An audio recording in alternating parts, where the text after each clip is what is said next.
John Wooden, the famous UCLA basketball coach, said that he didn't want the reporters to know whether his players won or lost after a game.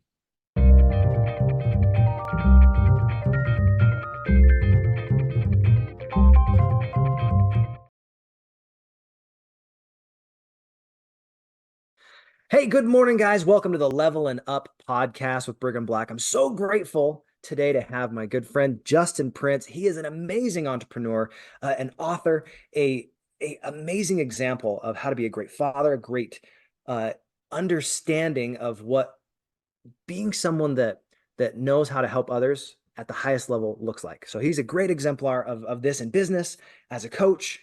So excited to have you on today. And we're going to be talking a little bit more about this framework of perseverance. And one of the things I think is really helpful is to be able to connect with amazing people like this.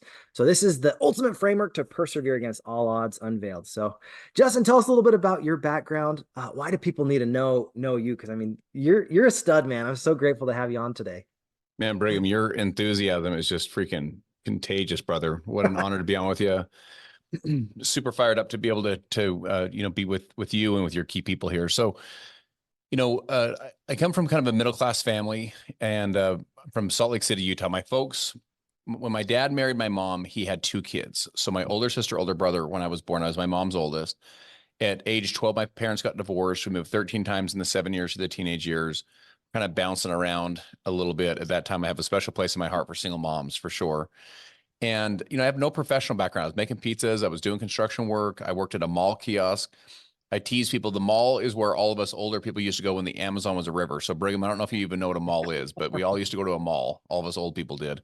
And we'd walk around these malls and we would try and avoid eye contact with the people that worked at the mall kiosk. You try not to because you knew if you made eye contact, they'd try and sell you something. So that was me, and sold animated Bible videos at a mall kiosk. But what I had, and I hope I share this in common with all of your audience.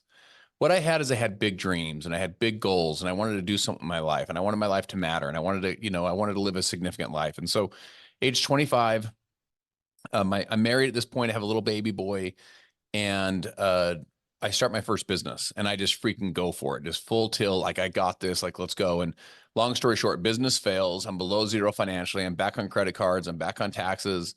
I moved my pregnant wife and our now 2 kids into the loft of my wife's parents' garage. So I have 2 kids sleeping in the closet. My wife and I are sleeping in this loft area. I'm 27 years old. I'm a grown man. I live in the United States of America, and I'm working 2 part-time jobs sleeping in the loft above my wife's parents' garage. I'm like, man, what the freak is wrong with me, And I think a lot of people can relate to this. Maybe even as you're listening to this, you might be able to relate to this idea of like, is it possible for me? I know it's possible for Brigham. I know it's possible for others, but do I have what it takes? Like, is it ever going to happen for me? Is it ever going to happen for my family? And I asked myself those same questions. And so long story short, I eventually built that second business, ended up selling that business. And then 11 plus years ago, I started my last business. It was with a company. It was a company in a dire financial situation. They had 8 years of double-digit per year decline in revenue. They were falling apart. They had tens of millions of expiring inventory. I mean, just the whole thing was just a disaster. And so I came in as part of a transformation team to see if we could help transform this company. Mm-hmm. We kind of tore it down to the floorboards and rebuilt it. So it was like changing the engine of a 737 at 30,000 feet, right. and we created basically a startup company out of the ashes of this business. And, I went out and led sales and marketing, and we did over $2.5 billion in revenue with that business. We paid out over $1 billion in commissions to the folks that were out sharing our products. Acquired millions and millions and millions of customers. And so that journey led to where I am today. I'm a best-selling author. I wrote a book called Be the One. The idea is really 2 parts. The first part is you're the one, and success is an identity process.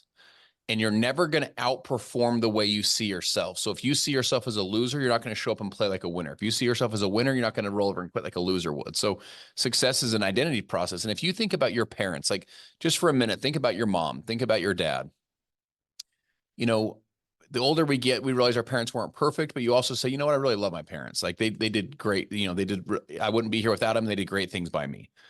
And then you think of your grandparents, your great grandparents. If you were to go back 12 generations was 4,094 people. 4,094 people from all over the world came together to create you. You are the one. And you're the one these folks lived for, bled for, cried for, died for, gave everything they had for, was for you to have this moment, for you to be the one in your life. And the book is designed, the second part of it is not to become the one, you are the one, it's to be.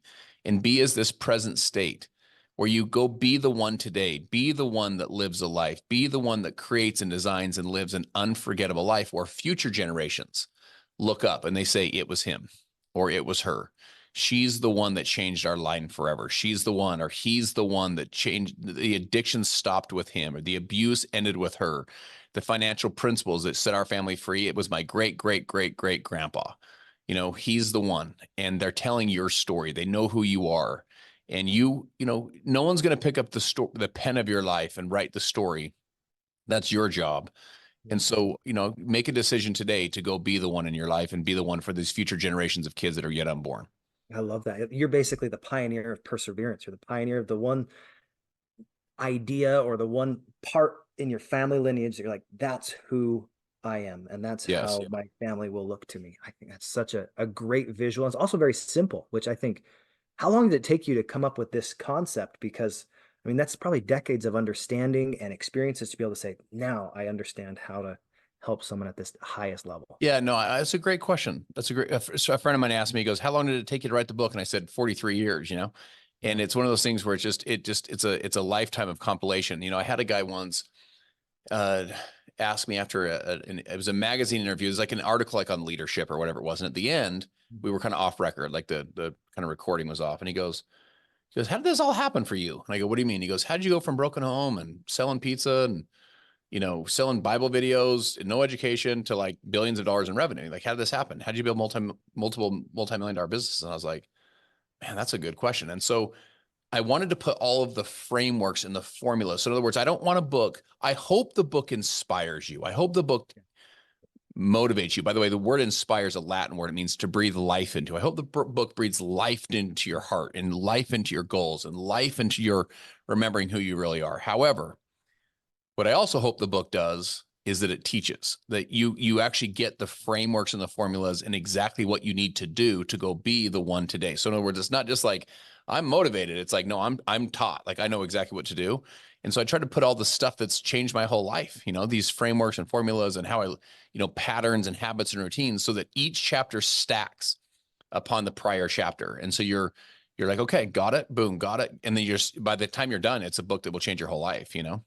Yeah. I think anytime you take decades and can compress it into days, that is the value of doing something like this, where you read a book and you're like, hey, here's the frameworks. How do I take this and stack it on top of each other?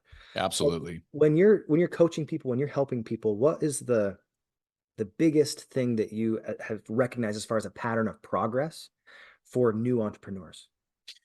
That's a great question. So check this out. Let me start with this. The secret to business, the secret to life is momentum. If you want to get in great shape, you just got to start building some momentum. By the way, momentum starts literally making this decision right now. The word decision comes from the Latin. So the decision meant to cut. The D meant off. So a decision cut off all of their possibilities, where an incision cut in, a decision cut off. So you can make decisions to change your whole life today, and you just cut off all other possibilities. You're like, yo, I'm going to go do this. Like, you give yourself the gift. And this is a challenge I want to give all of your listeners just while we're on this subject. I want to give you a challenge. The challenge is this: give your body the gift, give yourself the gift that 1 year from today, you make a decision that 1 year from today, you'll be in the very best shape you've ever been in your whole life. I'm talking like physical shape, right? Like lose the weight, gain the muscle, change your body composition. Like, your lower back doesn't have to hurt forever. You can lose these pounds. Like, you can do this. And I know a lot of us, we've gotten used to just feeling the way we feel. And I'm sharing with you, what if you gave yourself the gift of saying, I'm going to get myself in the best shape of my life? Like, you just make what decision, I'm going to make the decision there. And then what subsequent decisions do I need to make from there? So you make a decision to create, to design, and to live an unforgettable life, right? Okay, got it. Now, what do you do from there? You start building momentum. You start building momentum. And there's a loop that I teach. It's a success loop. And the way I want you to think about it is almost like a circle. So it's like The first thing leads to the second thing, which leads to the third thing, which leads back to the first, which leads to the second. It's almost like you create momentum. It's like starts to spin, like starts to create positive trajectory and momentum in your life. The first C, it's 3 C's, 3 C loop. First thing is confidence. The foundation of your success is believing in yourself. Do you believe in you? You know, you build some confidence. You say, you know what, I'm freaking going to go do this thing. I'm going to go make this thing happen. Like you start keeping your commitments you make to yourself. You start showing up with you start focusing on the intention you have. You start reminding yourself that you can do hard things. So you start building confidence. The confidence leads to commitment. Let me put it to you this way. Where there is no confidence, there is no commitment. Why?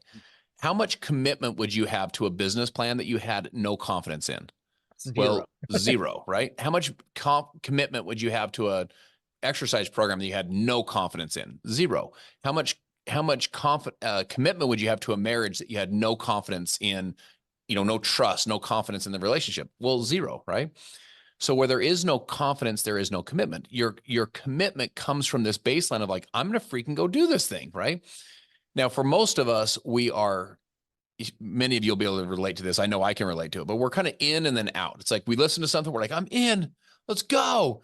And then something happens, a customer quits, a team member quits, a challenge in the market, recession, inflation, whatever, something happens. And we don't, using kind of your focus, we don't persevere. We're like, I'm out, right? Then we hear something else and we're back in and we're back out and we're back in. We go on this huge emotional roller coaster as an entrepreneur. What I want to encourage you to think about is this. In math, what's the fastest way from A to B in math? The fastest way is what? It's a straight line, right? So the journey is a journey of straight line commitment. You just get in, stay in, go all in. There's no lukewarm winners. You just go straight line across. You don't have to do the huge highs and the huge lows in the back end. You just persevere through the ups. You persevere through the downs. The famous UCLA basketball coach said that he didn't want the reporters to know whether his players won or lost after a game.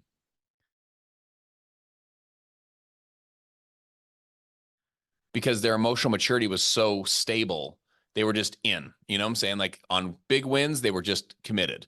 On big losses, they were committed. Like they persevered either way. So your commitment level leads to your competence. That's the third C. Yeah. The competence is your skill sets. It's basically how good are you becoming at what you do. And here's what I want you to know. When you become highly competent, you become highly confident because you're just like, I'm just good at this, dude. Like I know what to say. I know how to follow up. I know how to prospect. I know how to close. Like I've improved the skills. Talent your floor, skills are your ceiling, and you want to build skill above the talent. It's not enough just to have a lot of talent or enough to rely just on your baseline talent. You want to build new skills above the talent. Okay. When your competency rises, your confidence is higher, you're even more committed. Your commitment drives more skill set development with your competency. And all of a sudden you start to build this spin, this momentum. Now here's what I would share today. What do you do today if you're not feeling very confident? Like maybe right now, you're hearing this at a tough time. You're just like, man, I'm not sure if I can do it. I'm not sure if I have what it takes. And you're questioning whether you should persevere or not. You're just like, man, is this even going to work for me? Okay. It's a fourth C, and this C will actually get you into the loop. It'll help you to build momentum. And the C is courage, my friend. Courage. Courage is taking action when you don't have a lot of confidence. Courage is moving forward when you can't see the end of the road. Courage is you go for it, even though it's not clear what it's going to be quite yet, right? You just move forward with courage. You're just like, man, I have courage. This is going to work. Or I have courage. Even if it may not work, I still am going to take the action because I have courage. So courage will create confidence. Once you have a ton of confidence, you don't have to lean on courage, but courage precedes confidence. There's a great book, Brigham, written by a guy named Mark Batterson. Mark Batterson's a Christian pastor. And the book is called Chase the Lion. And the whole concept is, he tells a story about a guy named Ben-Anaiah. Ben-Anaiah has this old kind of hidden Bible character in the Old Testament. He says that he chased a lion into a pit on a snowy day. All right, first question we ask ourselves is this. How many people do you know that chase lions into pits on snowy days? Zero. My friends, not many, right? So it makes this guy rare. And anything that's rare is more valuable. So a diamond that's rare is more valuable. A painting that's rare is more valuable. A basketball card that's rare is more valuable. A friendship that's rare is more valuable. A person that has courage is rare. and anything that's rare is more valuable. So the lion in the book, Chase the Lion, the lion is the dream. The lion's the goal. The lion is fighting for your goals, fighting for your dreams. The lion is going for it. It's the lion is the vision. It's the dream you have in your heart. And so he says, when people hear the roar of the lion, most of us either ignore the roar or we run from the roar. And he said, there's very few that run to the roar. They're the ones that chase the lion, chase the dream. And he built a manifesto. I want to share this with you. This manifesto is designed for those of you that need to simply lean into your courage, go for your goals, go for your dreams, fight for your future, fight for your family, fight for your finances, fight for your freedom. Like, go for this stuff. Here, the manifesto says, quit living as if the purpose of life is to arrive safely at death. Run to the roar. Go after a dream that is destined to fail without divine intervention. Stop pointing out the problems, become part of the solution. Stop repeating the past, start creating the future. Face your fears, fight for your dreams. Grab opportunity by the mane and do not let go. Live like today is the first day and the last day of the rest of your life. Blaze new trails, dare to fail, dare to be different, dare, quit holding back, quit running away, chase the lion. That's the courage. You just go for it today. Now the lion, once you have courage, then you'll build your confidence, which will build your commitment, which will build your competency, and you start to spin and create momentum in that success loop. Man, I love that. I think one of the key elements to that is that courage thing. If you don't have courage, then you're not going to take that first step. You're going to take that next step. And man, that's so creative. I love that. One of the things that I also wanted to bring up, because I'm a theater guy. I I talk with people all the time. I my background is actually in acting. Oh, wow. Before I did anything with entrepreneurship, I taught acting and I taught Mandarin Chinese. So this idea of creativity, you have to be competent before you can really be very creative in a lot of ways. And if you don't know your lines, you don't know exactly what the bar is, then you're not going to be able to play with the dynamics. I And love that. I That's was so just thinking true. about the way that actors are at the very first, at the very beginning of the rehearsal process.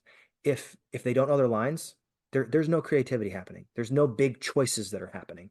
It's very base level. But as soon as you become competent and you take courage, having really big choices, those choices start to create different ways that you can interact with other people. And you go through those people that are on stage with you and you start making amazing connections. So yeah, I think creativity is another element to this, but it's that next level after you've gone through the courage, after you've gone through the commitment, after you've gone through all those different elements that allow you to build that confidence. I love that. So thank you so much for sharing that. It's a great Yeah. frame. So just to piggyback on that, I teach the same thing with speaking. Mhm. I tell people to not, so I train people on how to become really dynamic speakers. And I've had, kind of the blessing and opportunity to speak all over the world now at this point. And I tell them to not wing it. People try and wing it. They try and rely on baseline, like I talked about earlier, baseline talent. They try and wing speeches. And I tell them, I said, you want to, overly prepare. You prepare, prepare, prepare. And here's why. The more prepared you are, their argument is basically this. Well, I want to be more natural or more authentic or more just kind of come across with my natural enthusiasm or whatever. And the problem is if you get up on a big stage and you're in essence just hoping this is going to go well, that is not going to be awesome. Because what happens is when you get flustered or something doesn't go perfect, your PowerPoint doesn't work, whatever, all of a sudden your enthusiasm does not come out. You start puckering up. And I tell to over prepare. And the reason why is what you said. In other words, you become highly, highly, highly competent. Know your points, know your stories, refine them, get it down, because that's when the charisma can come out. When you know where you just were, what point you just made, you know where you're going, you know what point you're going to make next, like you just know where you're at in the speech, then your charisma and your enthusiasm and stuff that can come out naturally. So I'm going to start you, if you don't mind, I'm going to steal your point with the acting, because you're 100% right. That unlocks the natural confidence when you built your competency. Yeah. If you don't have your lines down, if you don't have that next beat that you know how you connect it, and life is lived in transitions. I learned that from my friend Marilee Webb. She was my honestly one of my favorite mentors in my performance career. And she talked about you can tell the difference between a professional and someone that's an amateur by how they transition from thought to thought to thought. It's only those that really understand what they're doing, what they're talking about, that make that seem seamless. You're like, oh, now I know what that's like. You look at a professional production like a Broadway show in comparison to something that is, a community theater, the transitions in a Broadway show, it's part of the show and it's amazing. As far as the way that a a community show goes, you're like, oh, that was a little clunky, but oh, now we're back to the show and the lights come back up. Drastically different. But that's something in business that I think all of us can learn from. How are we transitioning from thought to thought? How are we transitioning and pivoting when those moments are kind of coming to a close and we're going to that next stage in our business? So for you, Justin, how have you been able to find ways to power through transitions to make your perseverance something that is a superpower rather than a hindrance? Yeah. So check this out. So the University of Pennsylvania did a study. It was 350,000 people over 22 years. And they said that there was a thinking pattern that began to emerge that was predictive of success. So if there was a way to think, a pattern of thinking that would make your success predictive, wouldn't we all want to kind of figure out what that one is, right? Absolutely. So what they found out, studying these successful people over 22 years, they found out that the thinking pattern was optimism. They were optimistic. And there was two characteristics these optimists had. Characteristic number one is that they had what the researchers called unrealistic expectations that they would be successful. Hmm. Unrealistic expectations. Now, I'm going to give you my commentary on it, which is this. You have these academic researchers that are studying people like all of you, these kind of entrepreneurial driven people. And they hear their dreams, hear their goals, and they think to themselves, this is, again, I'm giving you my commentary on it. Right. They think to themselves, it's pretty unrealistic that you're going to be able to pull that off. And by the way, they might be right. Maybe it isn't realistic. But yet these optimists are just like, no, we're going to do it. We're going to make this happen. Like, we're going to build a business, build a family, build a career, whatever. We're going to go make this happen. And then guess what happens? They do, and so all of a sudden these unrealistic expectations become real. And the researchers are like, I don't know, I had unrealistic expectations, but they were so optimistic they did it. Okay. Second characteristic they had is that the way that they said is they tried new things until they succeeded. My friends, I want to encourage you to underline the word until. Because the word until can guarantee your success. Og Mandino, in The Greatest Salesman in the World, he has this famous scroll number 3. He says, I will persist until I succeed. That is perseverance. The word until is the perseverance. I will persevere until I succeed. In other words, most people, guess how long they persevere? They persevere until it gets hot. They persevere until it gets hard. They persevere until they have a down year. They persevere until the team quits. They persevere until the customer, cancels, or the client goes to another firm. That's how long they persevere. They persevere until that happens, and then they quit. Most people only persevered that far. But these optimists, they tried new things for how long? Until they succeeded. Now, let me ask you this question. How long does the average mom give her child to learn how to walk? Like, how long does she let that child persevere to figure out how to walk before she finally just like, enough is enough. You're not a walker. We're not going to figure this thing out. Well, she'll let that child persevere until the child figures it out. And my friends, that's how we're actually wired. We're wired to, now, if you have to go, when you come up against the wall, don't just keep smashing your face against the wall, hoping the wall is going to fall down. Maybe you need to try and go over it, and maybe you need to try and go under it. Maybe you need to try and go around it from side to side. Maybe you need to try and go get a team of people to find the weak spots of the wall. Maybe you need to get better tools, and you find, oh my gosh, look, here's a weak spot. Boom, we can pound through here. So the point is you try new things until you succeed. You persevere how long? Until you succeed. And as I look back at my career, I would almost sum up my whole career with until. I just kept moving forward until I figured it out. Yeah. And I know that doesn't sound formulaic, but there was times that was the formula. I just kept trying new things until I figured it out, and